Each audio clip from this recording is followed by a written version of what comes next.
What's up, guys? Welcome to another episode of the iherng podcast. Today we will just continue on a marathon, right? I would just say call this a marathon for asking Sean. Today, our old friend YK, right? YK Ong. Hi iherng. Currently, Malaysia is under MCO due to the spread of COVID-19. Everyone is stopped from working, including the main con, subcon, and their underlings. So, my question is, will this affect the main con to run away, since they might not be having sufficient funds for payroll? What happens if this really happens? How can HDA protect us? FYI, currently I am serving the progressive interest for the high rise. So thank you very much, YK. I always appreciate all your very clever questions, very good questions. This is going to be the case. I think HDA will not budge at all because this has not happened before.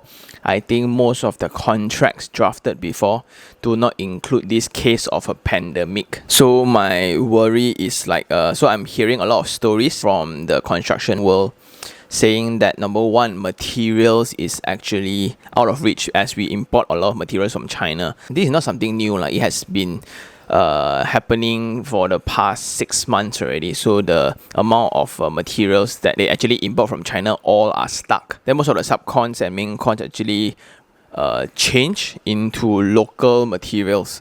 So they look for local produce tiles, local produce carpentries and stuff like that, which escalated the cost, unfortunately. So that's number one. Number two, from a timeline point of view, I think there will be a lot of planning works to be done because I think especially for projects that's about to complete.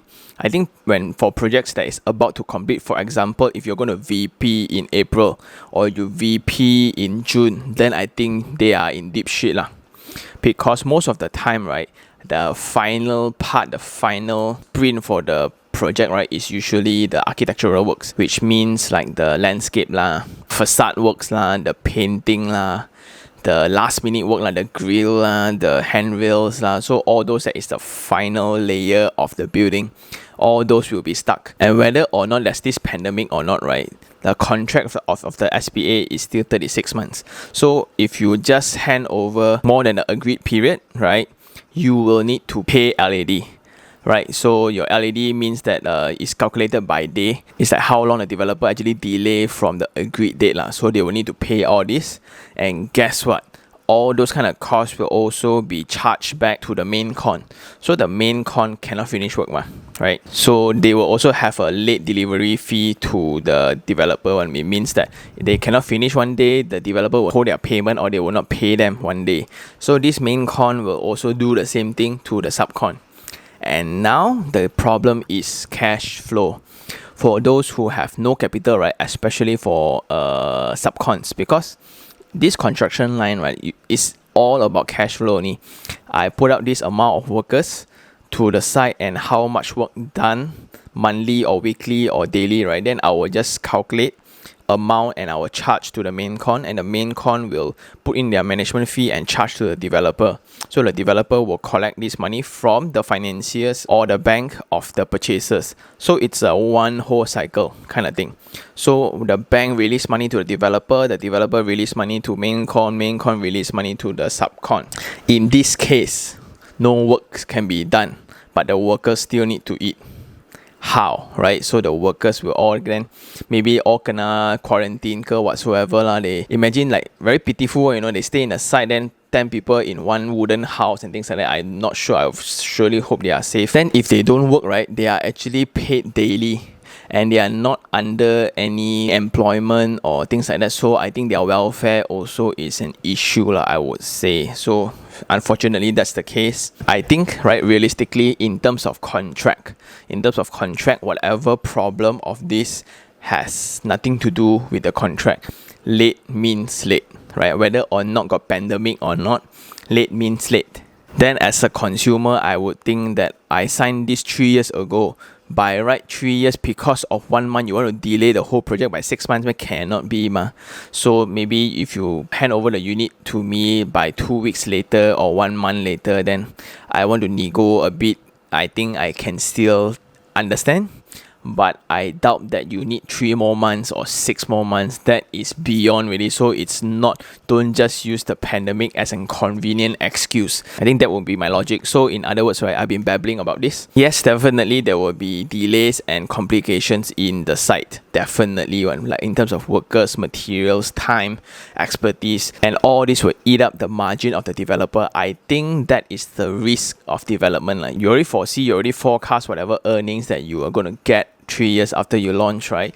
But unfortunately, this pandemic, maybe just one hit, right, eat up your entire 12% or 10% of profit. So let's say a project that is 500 million, right, in terms of GDV, the profit they think that in 3 years time they will earn 50 million, now all eat up already, maybe left 10 million, 8 million. But that has nothing to do with the consumer, because what has agreed 3 years ago must be honored, right? So I think that's the purpose of the contract.